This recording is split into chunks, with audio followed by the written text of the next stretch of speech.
Hello, my name is Daisy, and I died 6 months ago. At least, that's what my sister told everyone. They held a funeral, collected the insurance money, and smiled into cameras like I'd been a lovely little chapter. Closed. But I wasn't dead. I was watching. From the cold water I was pushed into by the same sister who gave a speech at my funeral, and the man who helped her. He kissed my forehead before they threw me overboard. Ever wondered what it feels like to come back from your own death, only to see your family celebrating? Yeah, me too. The knock came just after I started believing I was finally safe. I had been standing on the small balcony of our stateroom, gripping a half-full glass of Pinot like it was the last anchor I had. The ocean hummed gently under the ship, a soft lullaby, the kind that makes you think, maybe things aren't so bad. Maybe it really is possible to reset. That was the whole point of this cruise, after all. Family bonding, Vera had called it, her voice syrupy, a chance to rebuild what we lost. But that phrase, rebuild what we lost? I didn't remember Vera ever losing anything. I remembered losing a childhood, a voice, a name that meant anything outside of being someone's little sister. I'd booked the cruise out of Charleston myself, paid for most of it too, said it was my birthday present to us. Vera called it extravagant but still smiled in all the photos. Cillian had packed 2 books he never opened and kept checking his phone, said work was following him onto the sea. I let it go. I was tired of being the one who always asked the questions. But that dinner should have been a red flag so bright it burned. The ballroom had shimmered that night. Waiters moved like ghosts, music soft, almost like it was afraid to interrupt the illusion. Vera stood and made a toast. To Daisy, she said, to the one who always sees the best in others. You deserve to be remembered. I laughed awkwardly. I'm not dying, Vera. She smiled at me, that tight-lipped kind of smile she'd perfected since we were kids. Of course not, she said, clinking her glass against mine. Cillian leaned over and whispered, she means legacy, making a mark. But later, in the quiet of our room, that word remembered wouldn't leave me alone. I turned when the knock came. The sound was soft, 3 little taps, like someone trying not to be heard.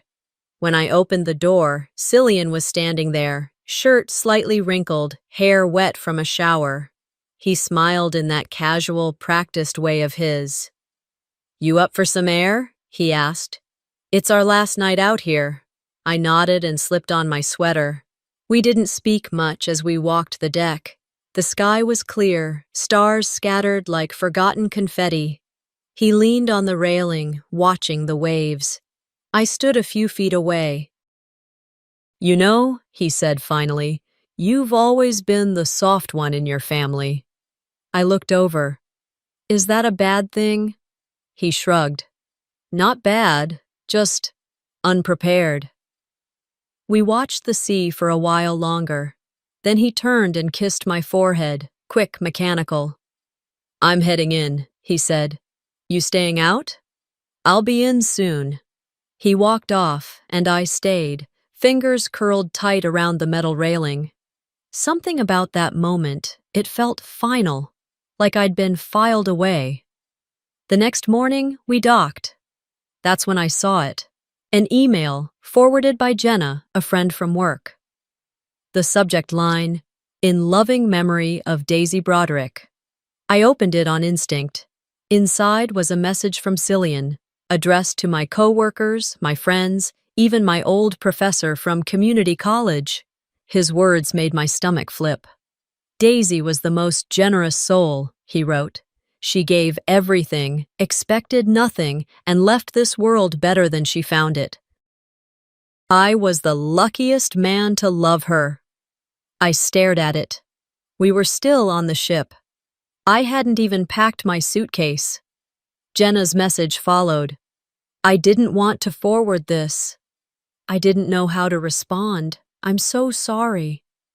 I didn't reply. I couldn't. I read the email again and again, each word sticking like thorns. Left this world, expected nothing, and then, the funeral will be private, as per her family's wishes, my family's wishes. The water outside the window glittered like it had secrets. I pressed the phone to my chest, breath caught somewhere between disbelief and clarity. I'd always wondered what it would take to see people's true selves. Apparently, dying did the trick. I stayed silent that evening, didn't ask questions, didn't confront anyone. I just watched. Watched Cillian hand his suitcase to the porter, watched Vera snap one last selfie at the port, watched the two of them pretend I wasn't watching. And later that night, I stood on the balcony again. Same sweater, same sea. This time, no glass in hand.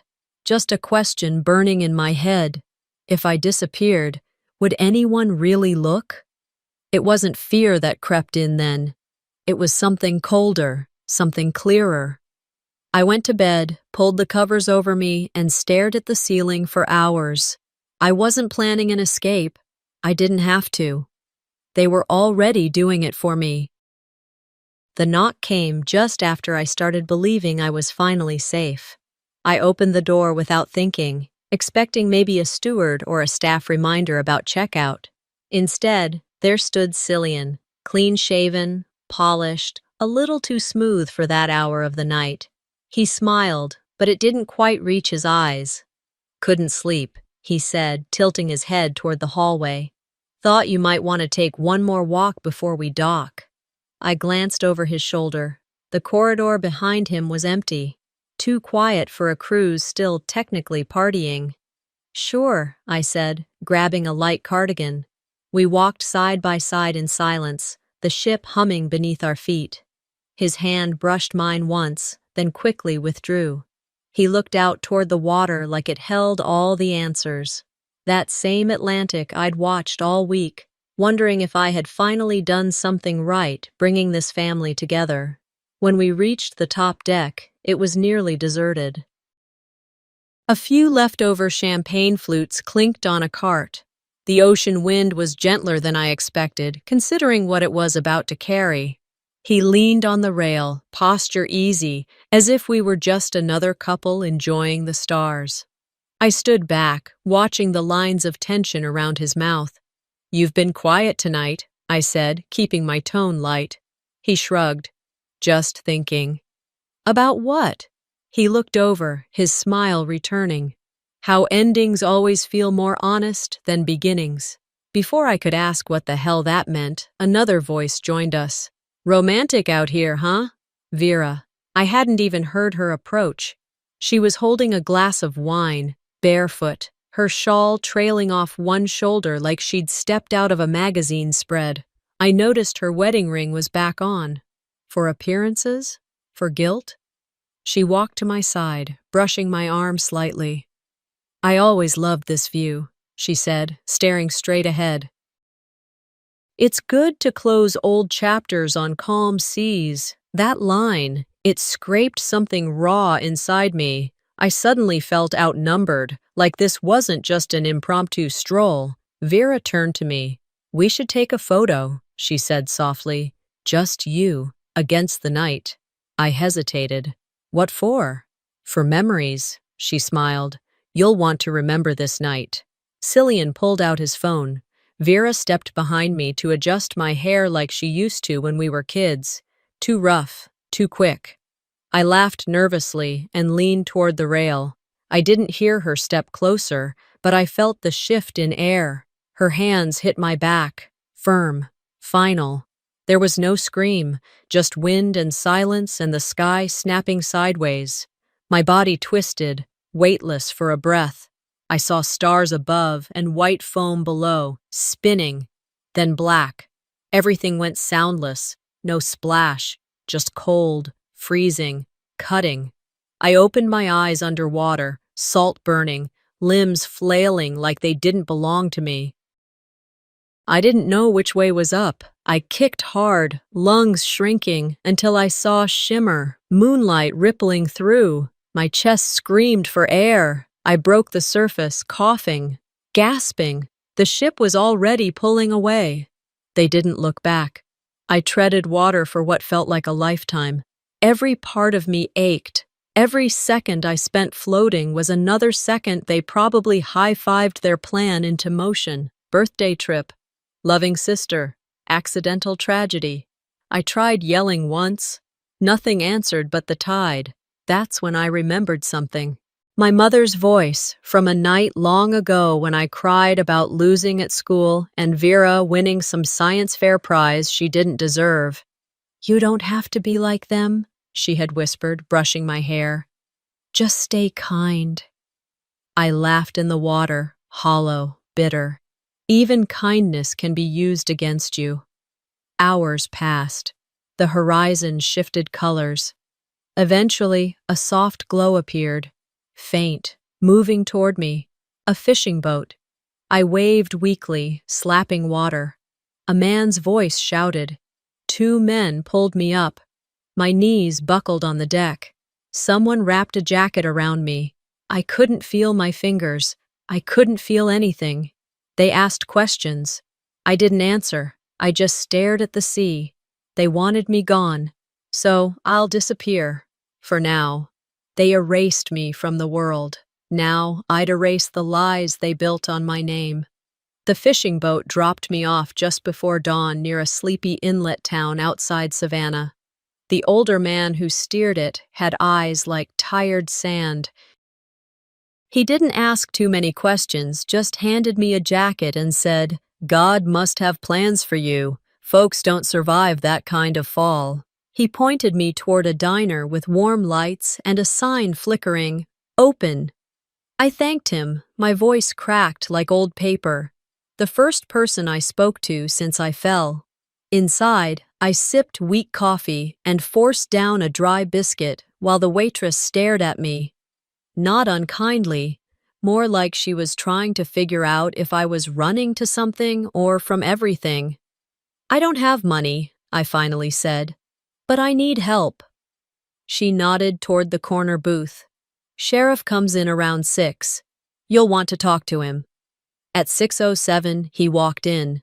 White hair, heavy boots, coffee before conversation.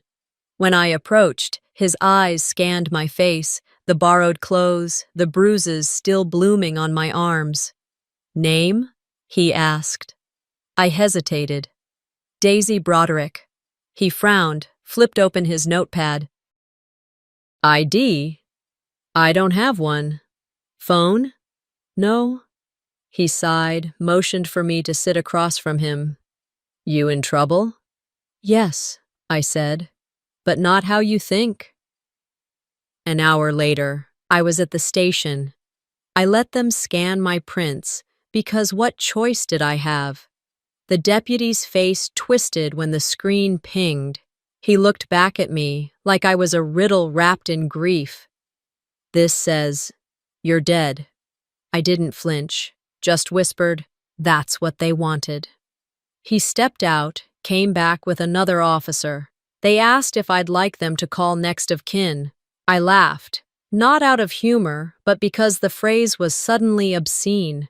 "No," I said, "please don't call anyone." Their eyes softened a little, confused, but I could tell some part of them didn't want to be the ones to unpack this mess. They transferred me to the hospital for observation. Just to be safe, they said.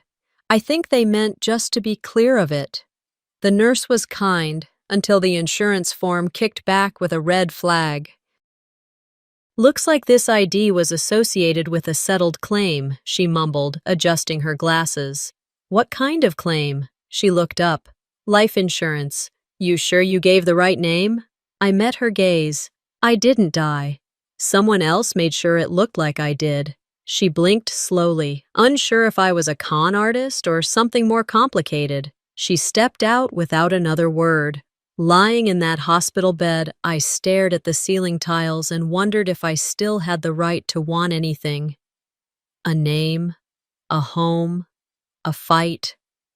But even ghosts remember phone numbers. Nicole, my mother's friend, a woman who'd whispered at her funeral that I reminded her of someone who didn't give up. I borrowed the nurse's phone when she stepped out again. My hands were trembling so badly I had to tap the numbers twice. She answered on the third ring. "This is Nicole," came the same calm, steel-lined voice I remembered from 10 years ago. "It's Daisy," I said. Silence. Then, "Tell me where you are." Now, later that week, I made my way back to Charleston. Nicole had arranged for a friend to drive me. No questions asked. She said she'd meet me soon, but that there was something I needed to do first, for myself. I knew what she meant. I went to my father's house, same brick porch, same hedge he trimmed with military precision. It looked exactly like the childhood I remembered, minus the warmth. He opened the door slower than I expected. Older, more tired. At first, he just stared at me. Then he stepped back without saying a word, letting me in. The house smelled like lemon cleaner and old mail. I walked through the hallway, drawn toward the picture wall, where our family photos had always hung like some sacred timeline. There it was, the newest edition. A photo from a month ago. Vera in black, Cillian beside her, holding a framed image of me. It was the same headshot I'd once used for work, cropped in a soft oval, the kind people use for obituaries. Below that, a full family portrait, taken after the funeral. My father, Vera, Cillian, a few cousins, but not me. Even the angle of the picture made it obvious someone had been removed. I turned to him, the weight of that missing space pressing on my chest. "You took me out of the picture." He didn't meet my eyes. It was painful, seeing you there, knowing what happened. I almost asked, "What do you mean, what happened?" But I already knew. He believed them, believed Vera, believed Cillian, and now he couldn't look me in the eye without seeing whatever version of me they sold him. "I didn't know what to believe," he said. "Vera said." Vera lied. His lips tightened. He looked smaller than I remembered. The man who once taught me to ride a bike now seemed unsure of his own steps. I didn't scream, didn't cry. I simply said, "You erased me because it was easier than asking hard questions." He opened his mouth, then closed it again. I walked out before he could say anything else. Some doors don't need slamming. They shut themselves with the weight of what was lost. Outside, I didn't look back. I had no home here, no name, no safety, but I had breath, and I had time. And now, I had a reason. I didn't want to be remembered. I wanted to be feared, just enough. After I left my father's house, I stayed with Nicole. She lived in a modest home near Ashley River, quiet, shaded by oaks. Her guest room had peeling wallpaper and a nightstand with a working rotary phone. I hadn't seen one of those in decades, but something about the click of its dial felt grounding, real. She didn't ask many questions. She didn't need to. Nicole had known my mother longer than I'd been alive. She knew how deep silence could run in a family like mine. On the second morning, over toast and black coffee, she slid a manila envelope across the table. "Your records," she said.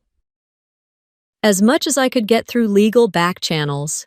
Inside were copies, driver's license, birth certificate, tax filings, even a high school yearbook photo. I hadn't seen that face in so long. Rounder cheeks, straighter teeth, brighter eyes. I barely recognized her. But tucked inside was something else, a printout of a life insurance policy dated 6 months before the cruise.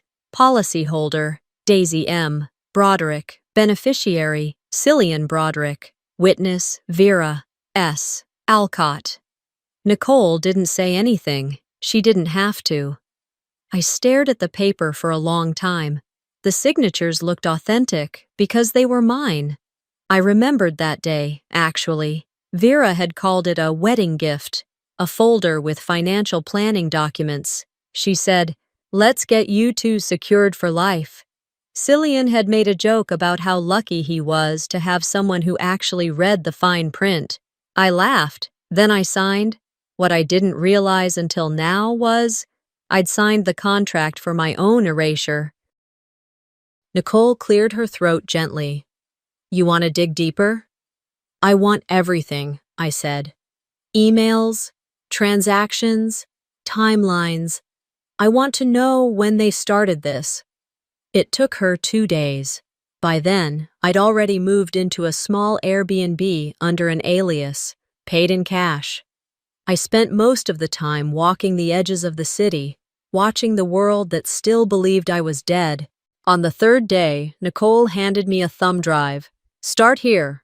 Inside were archived emails, Cillian's company account, back when he worked for an estate planning firm. She'd traced a few threads between him and Vera, the earliest dated back to 5 weeks before our wedding. From Vera, "Let's make this official after the papers are through." From Cillian, "She'll sign anything if it comes from me." I didn't cry. I printed them instead, slipped them into a clean folder, labeled it with a single word, proof. Later that night, I lay in bed and let the memories come.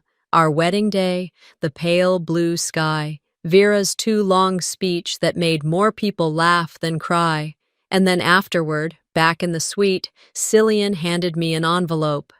"Sign these," he said, "just confirming our joint stuff. My lawyer prepped it earlier." I'd been half-dressed, laughing, high on champagne.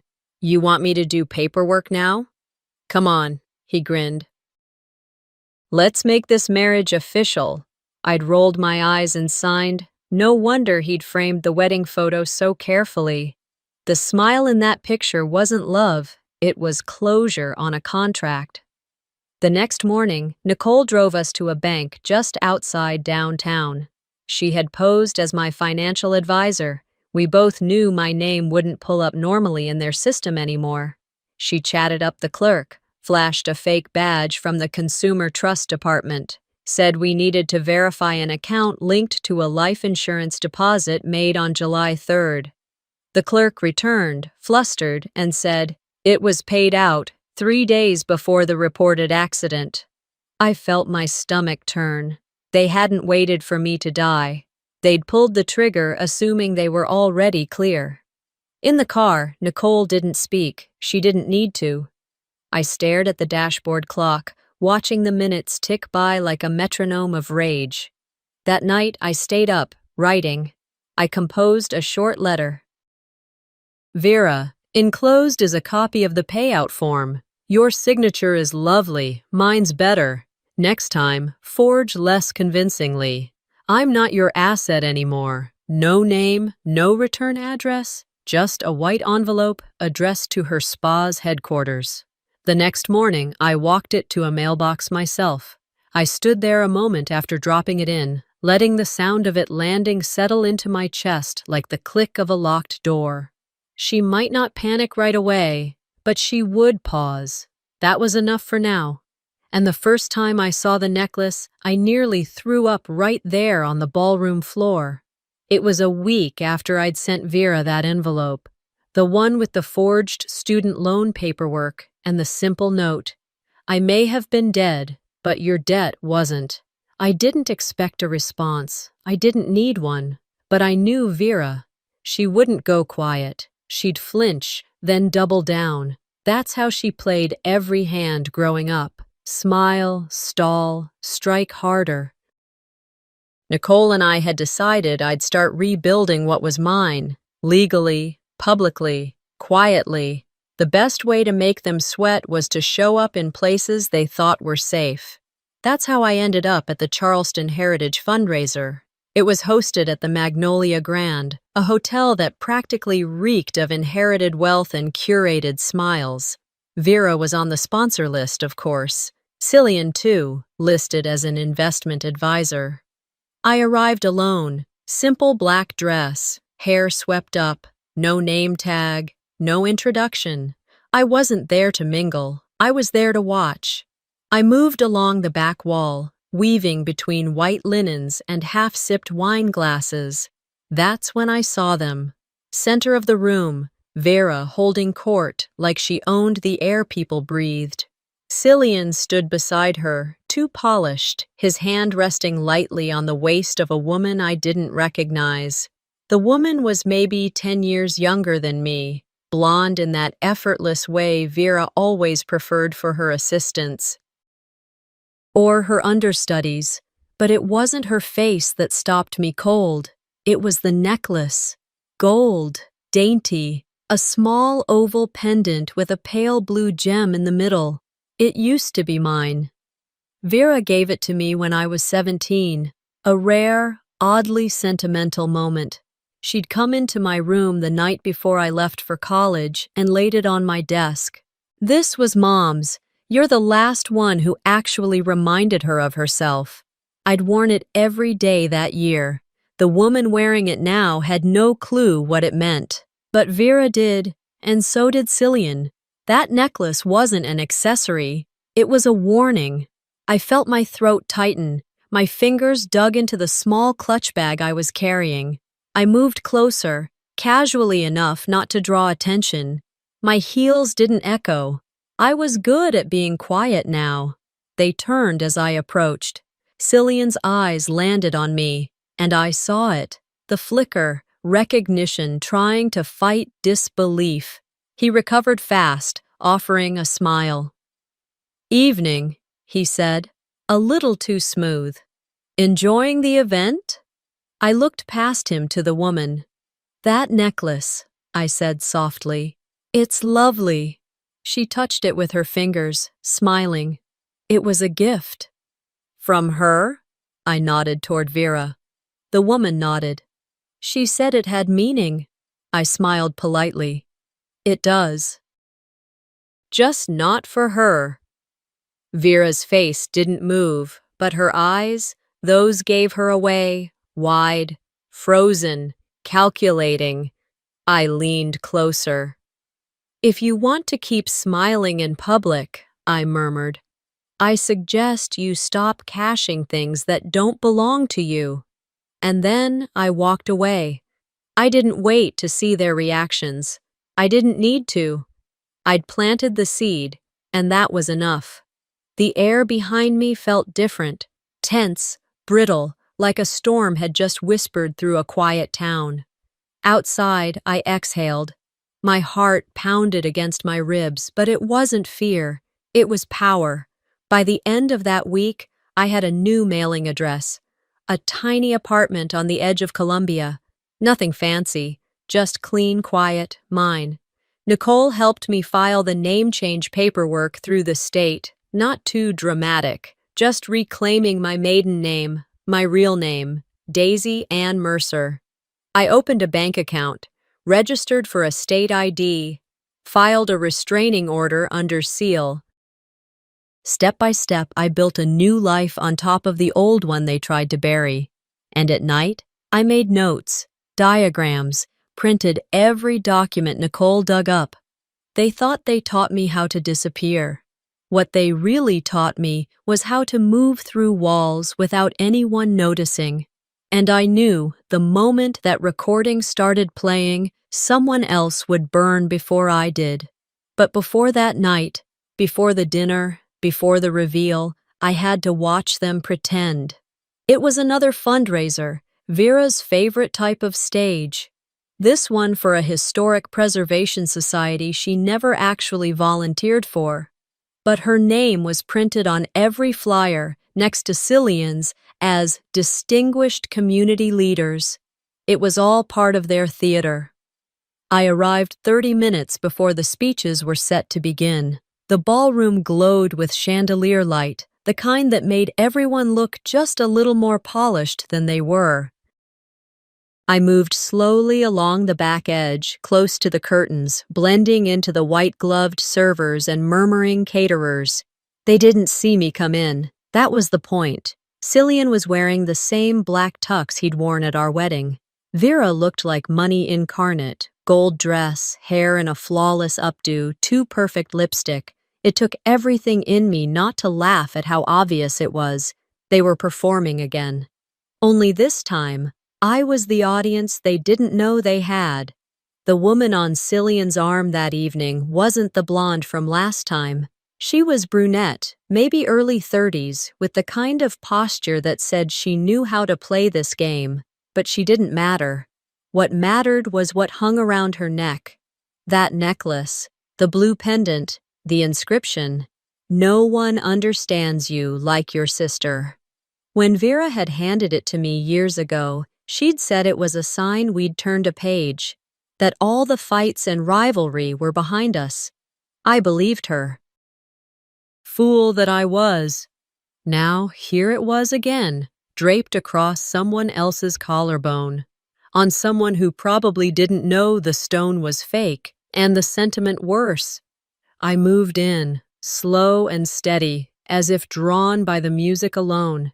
They noticed me this time. Cillian turned, and I saw it again. That hesitation, like his brain didn't quite accept what his eyes were telling him. The woman holding his arm smiled warmly. "That necklace," I said, keeping my voice gentle, "it looks antique." She touched it instinctively, like a reflex. It was a gift from a close friend. Vera's smile didn't move. Her eyes locked on mine, unreadable. I nodded slowly. Some gifts carry stories, some carry debts. I'd be careful near open water. No one laughed. Cillian's jaw shifted. Vera's fingers tightened on her wine glass. I turned and walked away. I didn't need a scene. I didn't need an audience. I'd left the message. I wanted them thinking, not reacting. The next morning, I found a note slipped under my apartment door. The envelope had no return address, but I knew the handwriting. Vera always looped her V's too tall. Inside, a folded sheet of monogrammed stationery. "You've made your point. Don't push this further. We all mourn in our own way. V." I read it once, then again, and smiled. She was worried. Good. I lit the note over my stove and dropped it into the sink. Later that afternoon, I opened the box I'd been avoiding. It held what was left of my old life: photos, letters, birthday cards, and one small album of our mothers. Vera had offered to digitize the whole thing years ago. She scanned and saved everything, except for the pages with me in them. I burned most of it that night, not in some dramatic ritual, just slowly, page by page, in the fireplace of my rented apartment. I kept only one picture, me and Mom. I was 5. She was brushing my hair on the front porch. We weren't looking at the camera. We didn't need to. That photo went into my wallet. The rest turned to ash. I wasn't mourning anymore. I was preparing. The truth was, they didn't bury me in the ocean. They buried me in lies. Now, it was their turn to drown. And then came the day she stood in cuffs, and all I did was watch. But it didn't start that way. It started quietly, methodically, like all things I'd learned to do since coming back. 3 weeks before Vera's arrest, I had walked into a private fundraising dinner under the name Delia M. Mercer, a donor's guest, with just enough fake polish and just enough borrowed charm to get a seat near the back. Hair dyed darker, clothes conservative, not too plain, not too flashy. I didn't want anyone noticing me for the wrong reasons. It was being hosted at the Seabrook Club, an old money enclave just outside Charleston, the kind of place with fresh-cut orchids on every table and staff trained not to speak unless spoken to. Vera was scheduled to speak about legacy giving, a phrase that tasted like rust in my mouth now. Nicole had helped secure the reservation. I'd posed as a minor foundation advisor, said I was vetting speakers for an upcoming event in Charlotte. The story held up. Money always made people nod. I didn't go there just to listen. Tucked in the small pocket of my apron was my phone, recording quietly. A directional mic clipped to the inside seam. I'd tested the placement for days, practiced how I'd lean in when I'd refill water, how close I could get without drawing attention. When Vera arrived, she was radiant in the way only liars can be. Crisp navy suit, pearls that didn't catch the light too much, and a voice like honey over gravel. I waited. I served. I stood behind her chair while donors whispered praise, money promises, campaign suggestions. And then, after her second glass of wine, she leaned back in her seat and said the thing I'd prayed for and feared I'd hear. She was too soft, Vera laughed, swirling her drink. Too stupid to swim in this world. Someone had to push her. The words floated out so casually. A few people chuckled. One woman made a face, unsure if it was a joke. Vera didn't clarify. She just sipped and turned to talk to the man beside her. That was all I needed. 2 days later, Nicole called. She had tracked down a video posted by a tourist from the cruise ship. It hadn't gone viral, just buried in a long vlog about ocean views and food. But near the 6-minute mark, there it was. A grainy clip of 2 women standing near the ship's rail. One figure stepped behind the other. A sudden shift. Then just open water. We watched it in silence. I didn't breathe until Nicole whispered, "This is it." We layered the audio from Vera's confession over the video, matched the timing, adjusted levels. It didn't need to be perfect. It just needed to feel real. And then we posted it. Anonymous. We didn't add hashtags, didn't send it to press. We just let it sit, quiet and hungry, waiting for the internet to do what it does best. Within 48 hours, the views crossed 10,000, then 100,000. Within a week, Vera's name was trending for all the wrong reasons. Comments poured in. She murdered her sister and showed up at the funeral in designer heels. Murderer in Chanel. Tell me again how you fell off a boat, Daisy? Vera's publicist released a statement calling it malicious editing and an attack on a grieving family. Cillian was notably absent from any defense. I received a text the night after the video hit 500,000 views. Unknown number. Whatever you think you've won, it won't last. I stared at it for a full minute. Then I opened my email and forwarded the original uncut audio file to my attorney. No subject, just a single sentence in the body. It doesn't need to last, it just needs to hit. I didn't sleep that night. I didn't need to. I was already wide awake. And still, the only voice I truly needed to hear was hers, the one I'd never hear again. It was late October.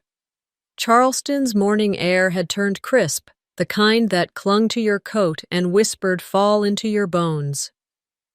I arrived early at the downtown convention center, walking in through the loading dock entrance as part of the audio-visual staff. That's how I got in. They wouldn't have let Daisy Broderick in through the front. Not after what Vera had said about her. Not after what Cillian hadn't said at all. I wore a simple blazer, hair pinned back, no makeup, blended in like I'd always been trained to do, by them. The spa conference had drawn a decent crowd. Vera was scheduled to give the keynote on resilience and sisterhood. I didn't laugh when I saw the program, just highlighted it with a red pen and waited. I took a seat in the shadows along the back wall. The room buzzed. Smells of coffee and overly sweet pastries filled the air. Attendees sipped and nodded along to a moderator's intro before Vera took the stage, framed by digital slides of smiling women and ocean retreats. She began smoothly, as always. "I know what it means to fall and rise again," she said, "to rebuild not just your brand, but your heart." I almost choked on the word heart. At the 5-minute mark, the screens behind her flickered. Twice, people looked around. She faltered, just for a second, then continued. The next slide loaded, then glitch again. But this time, it didn't reload. The screen darkened completely. Then it started. The tourist video. First, the grainy footage of the cruise ship deck. Two figures, one in white, one in navy, one step, one shove, a body disappearing into the Atlantic. Gasps. And then, overlaid perfectly in sync, Vera's drunken voice from the dinner recording. She was too soft, too stupid to swim in this world. Someone had to push her. Silence hit the room like a slap. Chairs creaked. Someone dropped their coffee. Vera stood frozen at the podium. A woman in the third row raised her phone and hit record. More followed. Whispers swelled into a hum. I stood slowly, not dramatic, just tall. Her eyes found mine. It was the first time she saw me since the cruise. Her jaw clenched, and I saw something flicker behind her expression. Panic or recognition, maybe both. And then, sirens outside. The side doors opened, and two officers entered, crisp and deliberate. "Vera Seraphine Alcott," one said, loud and clear. "You are under arrest for fraud, falsifying federal documents, and suspicion of attempted murder." She didn't resist, didn't flinch. She turned slowly and placed her wrists behind her, allowing the cuffs like they were a bracelet she'd been expecting to wear. As they led her past the crowd, past the reporters and shocked attendees, she paused only once, right in front of me. "You're not the only one who knows how to survive," she said, almost like a benediction. I didn't reply. I didn't need to. I waited until the room cleared out, some left in anger, others in disbelief, a few in tears. When the lights dimmed and all that remained were the hum of the projector fans and one news crew packing up cables, I walked to the podium. I stood where she had stood, gripped the edge of the lectern, looked out at empty chairs that moments ago had held people who applauded her. Then I leaned into the mic and said, "Not all survivors need applause. Some just need a name back." No one clapped, and that was fine. It wasn't for them. Nicole helped file everything. The insurance payout was frozen. The civil suit moved forward. My name was legally reinstated within 3 weeks. A formal statement was issued from the insurer, acknowledging their error and clearing me of any association with the false claim. Press reached out, news crews, talk show producers. Everyone wanted the exclusive. I declined. I let the footage speak. Let Vera's words bury her like they tried to bury me. And Cillian? He disappeared before the police ever knocked. No forwarding address, no activity on his accounts. Just gone, like a shadow slipping off a wall when the lights come on. Maybe that was his gift, vanishing before consequences caught up. A month later, I visited the county jail. I didn't go to gloat. I didn't even stay long. She looked different. Jumpsuit, no makeup, hair flat. But her smirk hadn't changed. "You're stronger now," she said through the glass. "You're welcome." I stood there a moment longer, then hung up the receiver and walked away. Not because I forgave her, but because I no longer needed to understand her. She took my life. I turned it into a legacy. The day after I walked out of the jailhouse without looking back, I found myself standing in my mother's old bedroom, sunlight slipping through the curtains just like it used to when I was a child. The house had been untouched for years. Nicole had the keys, kept it clean, but no one lived there since Mom passed. I was searching for nothing in particular when I saw it. The jewelry box. It was tucked inside the bottom dresser drawer, exactly where I'd remembered hiding my allowance money as a kid. Wooden, slightly chipped, the clasp still stiff. Inside, next to a faded locket and a few of Mom's rings, was a cassette tape. On the label, in her handwriting, "For Daisy." I stared at it for a while. The tape felt warm in my hand, though I knew that wasn't possible. I didn't even have a player, Not until Nicole drove back that afternoon and rummaged through her attic until she found an old portable recorder. We sat at the kitchen table. The house was quiet. No traffic, no television, no hum of anything modern. Just the two of us, and Mom's voice when I hit play. "Hi, baby," it began. Soft. Certain. "If you're hearing this, something's changed. Maybe I'm gone. Maybe you're lost. Or maybe you're just standing at a crossroads and don't know which way to go." I felt my eyes sting. Don't let this world decide who you are, sweetheart. Don't let someone else write your story or steal your name. You're not the one who disappears. You're the one who remembers. Leave something behind that says, "I was here." I closed my eyes and let the silence fill the room once the tape clicked off. Later that week, Nicole traced a trust account opened 2 decades ago under my birth name. A modest sum, nothing that would change the world, but enough to start something. That's how the Quiet Sister Project began. A foundation built for women like me, those erased by family systems, dismissed by silence, buried under the weight of others' legacies. We launched support groups, legal advocacy partnerships, and eventually, small weekend retreats. I didn't put my face on it. There were no interviews, no podcasts, no book deals, just quiet work and a name that mattered again. Daisy Mercer.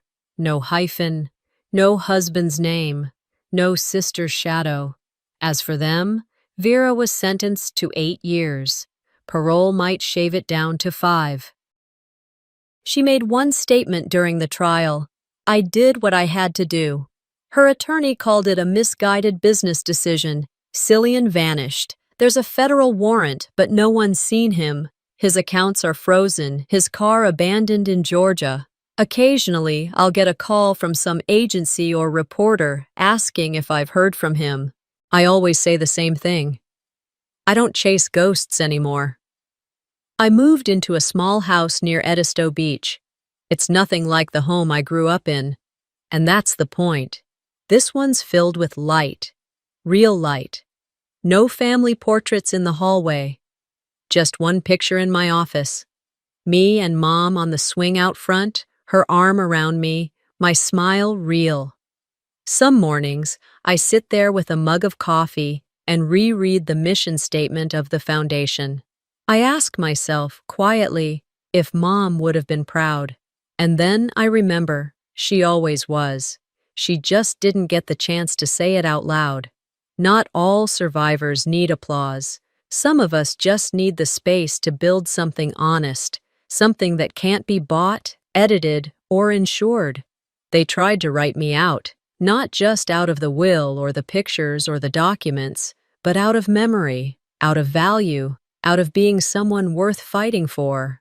But here's the thing about stories. They don't stop at betrayal. They grow beyond it. I thought surviving meant proving I was still breathing, but it meant more than that. It meant finding my own voice and using it to lift others like me.